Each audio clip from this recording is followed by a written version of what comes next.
Hi everybody, this is Hero, and I'm here with another WoW video, this time Cataclysm Classic, and I'm checking out the Blood DK. So this video is just going to be a bunch of footage of me leveling in dungeons on my Blood DK.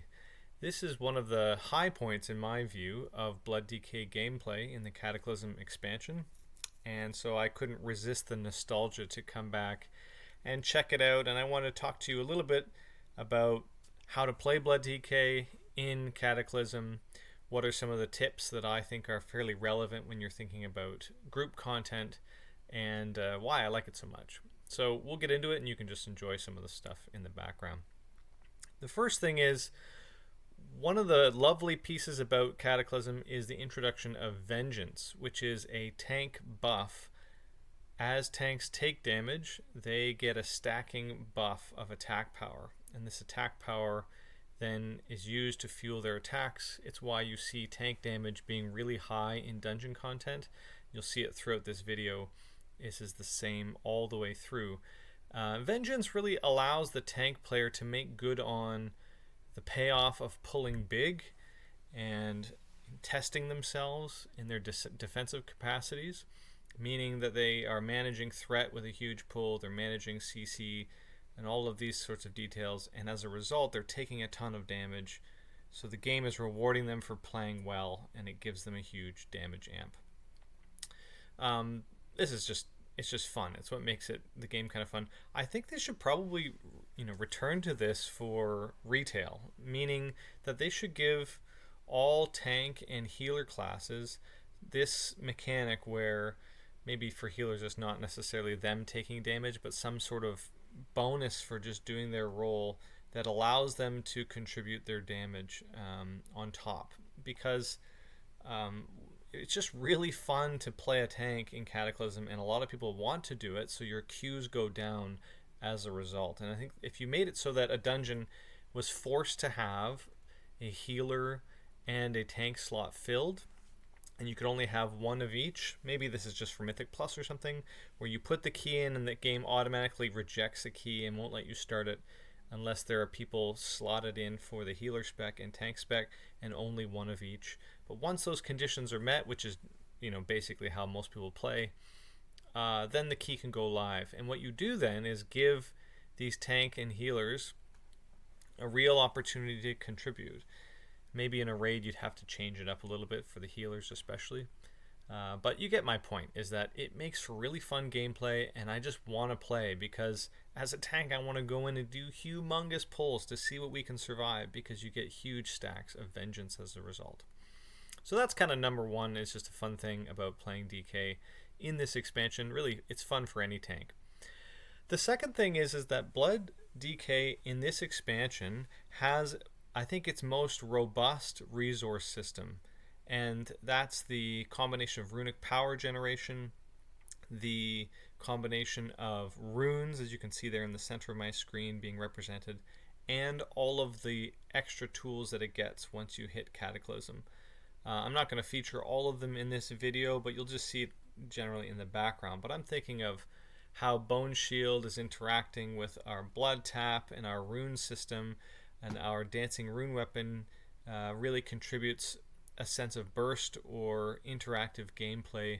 It helps with your choice making in this version of the game. So you, for example, have to spend RP to get your Dancing Rune Weapon out, so you have to have it stored up, but then it's going to duplicate all of your diseases and all of your abilities, and it actually functions really strong in this version. You get a ton of damage out of that burst window, so I like that Blood DK has that.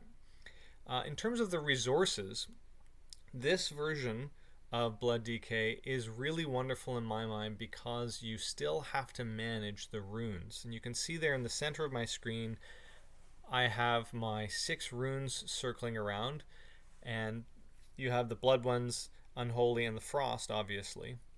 But when you use your Death Strike, it's going to convert whichever runes you used into the purple version, or the Death Rune, which can be used for any of the 3 versions. And the way this Blood DK works, it's so lovely to play because you feel like you're making significant choices. Due to the way the spec works, one of your passive abilities is going to allow your rune strike to randomly proc a rune or refresh it. And I'm going to give you one of my first tips for how to make good on this in a second. But I just want to talk about what makes the flavor so enjoyable. Your choices matter. That's basically it.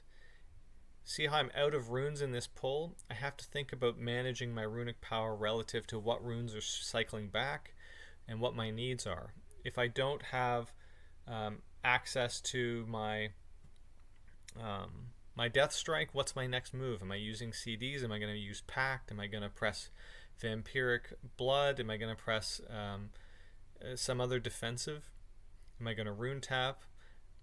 If I have Blood Tap available, which you can see there on the far left of my screen, am I going to use that to rebuild a rune quickly and generate it? All of these choices enter into the gameplay, and I find it really compelling. So the other tanks are fine too, but for me, Blood just gives you so much agency. And I mean, that means you can screw it up, but you also can min-max it in ways that are really compelling. So my first tip has to do with how to see your bank of 6 runes and how to use them well. For blood tanking, what I tend to do is float 1 blood rune. You'll see it floating there all the way throughout. And this is because the interaction between Rune Strike and the runes that you can get back from pressing it is such that if you have an active rune available, it will not give you back a rune of that color. So if I have all of my runes on CD except for 1 Frost or 1 Unholy one, when I press Rune Strike, it will give me back potentially a blood, or if say I had an Unholy rune there, it would give me a blood one or a frost one back. Now, what this means is that you can game the system a little bit. What we really want to be doing as much as possible is death striking, because it does a crap load of damage in single target especially. And then we want to be rune striking back and forth as much as possible. There are other intricacies there, but if that's our starting point in most single target environments, what we really want to be doing is using our rune strike to get back the death runes that we've made out of our unholy and our frost. So we tend to float that 1 blood rune to force the rune strike to generate for us the unholy and frost runes. But as you can see, we tend to spend those 4 runes on death strike, so they're always coming back as death runes. You can see here I have 4 up for the next pull. This was from before. So I use those, and in this case I was doing kind of my AoE blood boil, which is going to convert them back. And that's a slightly different rotational piece that I'll talk about in a second. But you get the idea that what we want to be doing is pressing Death Strike, and we want to convert our last blood rune into something useful only in an emergency. If you use it, you will mess up the cycle, and all of your rune strikes will just give you back blood runes. Now, there's a little bit of a variation in this. Obviously, in AoE, we want to be pressing a lot of blood boils. So our rotation is to put up our dots, to put down our death and decay, and then just hit a bunch of blood boil to do a crap load of damage. But when we rune strike after we're finished that, you have to realize you're going to be getting blood runes back. And those can be annoying if you need to death strike, because you can't use a blood rune to death strike. That brings us to Blood Tap, which in my mind is sort of one of the ways to express skill on the Blood DK on top of all of the other pieces. What Blood Tap is going to do is it's going to immediately give you a blood rune and turn it into one of the purple ones, the death runes. You can see there I just pressed the button. That rune can be used in combination with either an unholy one or a frost one to immediately death strike. So what you'll often find the cadence of the gameplay is, if you need that extra rune, you're floating your 1 blood rune, everything else is recharging, you hit your rune strike, which gives you back a random rune, and then you can press your blood tap to immediately give you another death rune so that you can death strike. So when I ran out there, I'm pressing the button, I'm going to get rid of this one blood rune. This gets a little messy, actually. This is a good example. Maybe I'll pause my conversation and talk to you about it. Someone pulled this guy in the back, and then the other pack to the far left will pull because this boss knocks you back with its shockwave. So we can easily just manage it here. I'm slowly taking the time to reapply my dots, get it on everybody. See, we pressed outbreak there. And then we just spread everything, reestablish the ground space, and then just look for kicks as needed. Because we're so sturdy as a blood DK, you don't really have to worry about this. So a lot of it just goes into, in Cataclysm at least, managing threat and managing huge buttons. But just go back to my point for a second.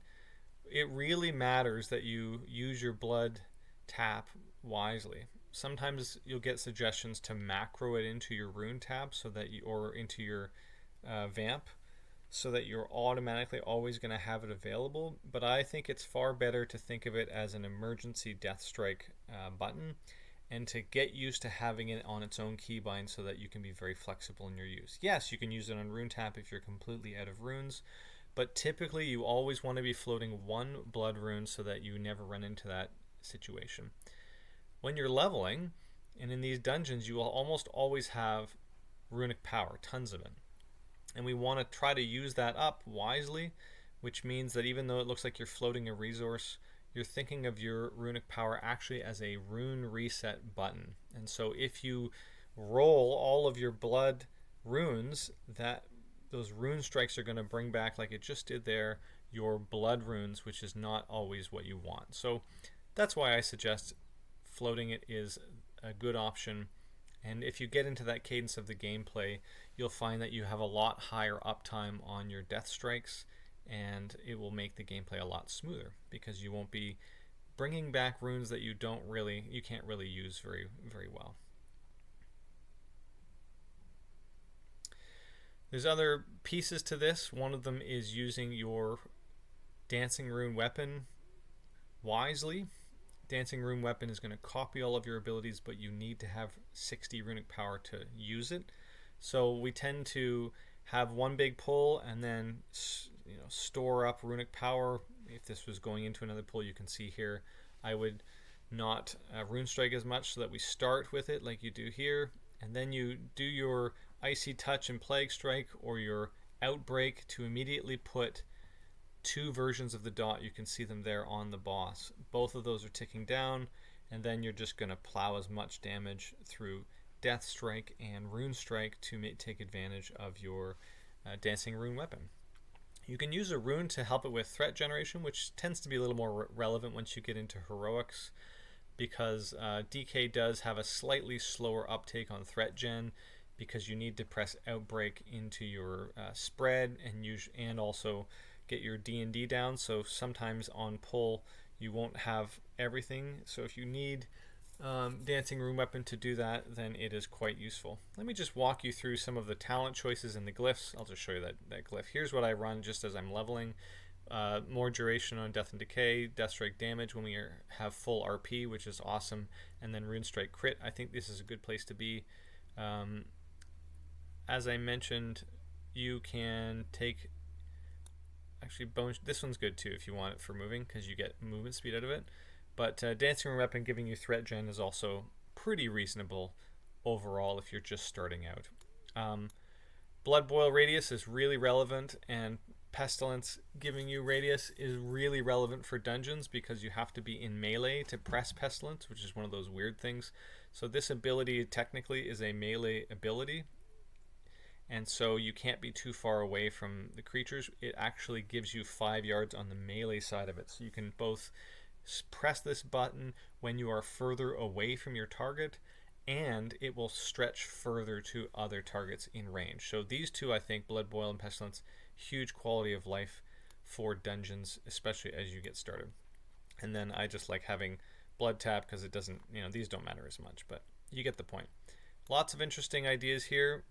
Glyph of Vampiric Blood I tend to leave alone in higher keys. We don't do keys in this, but in higher or tougher content, it might be less relevant that you get a boost of health and you just want the bonus healing. which is like, you know, raiding and stuff. It's kind of relevant there. And then Rune Tap, healing your party, is kind of interesting as well, but largely not that relevant. Sometimes I take that just for fun once we get into heroic dungeons. In terms of talents, there's a lot of stuff you can do. I tend to aim for Lichborn late by the end of the expansion, because you can start to death coil yourself as a whole CD. So Lichborn makes you undead, which means your death coil can be cast on you, and you can just macro this together with death coil. Kind of cool. And you don't need things like butchery as much. Things like Bloodcaked Blade you could go away from if you need fort, and you don't want to rely on runic power to get your fort up, and you need the defensive. That's totally fine. And there's some other choices here that you can make if you need more CC, that kind of stuff. This Scarlet Fever, I think, is probably mandatory in raiding, and in heroic dungeons it's pretty important as well. So, but there's some flexibility here if you don't like some of these pieces, and if you need to get into one of these as well. Damage done by diseases, I don't think is that relevant. Duration, again, not that relevant depending on your groups. And I don't think there's a lot in Unholy that's super valuable. Yeah. Unholy Command's actually interesting, because sometimes you need to grip multiple things. So, yeah, having more access to this is fine. What else was I going to talk about? Just in terms of the UI and macros, I think the main one that is probably useful is having this Death Pack macro. Essentially what this lets you do is it lets you summon a dude with one button. So I'm going to summon my little buddy, and then if I had enough runic power, we would sack him to get healed. So it's just on one button, you just press twice in a row and it heals you. Kind of a nice little piece there. Other than that, I don't think maybe an @cursor buttons for death and decay is kind of relevant as well. But just tracking the information centrally located, I think, is really relevant. You don't have to use this setup for your DK runes, but I don't like the default because I find it's just a bit too small. What I really want to be seeing is the bar coming across and know exactly the timing, so I can see kind of more centralized in a way that's easier to visualize the runic power relative to which runes are available. And there's different versions, but this is just my preference. You want to be pressing, one other thing you should note is you want to be pressing Horn of Winter a lot. So it's basically going to give you this buff, which is fine for 2 minutes, but it also gives us some RP, and this is a nice little thing to get you over the hump. If you think between pulls, and this is the same for Bone Shield as well, Bone Shield's going to give you 10, and Horn of Winter is also going to give you 10 RP, so that might push you over the edge so that you can get your Dancing Rune Weapon out before you cast your Outbreak.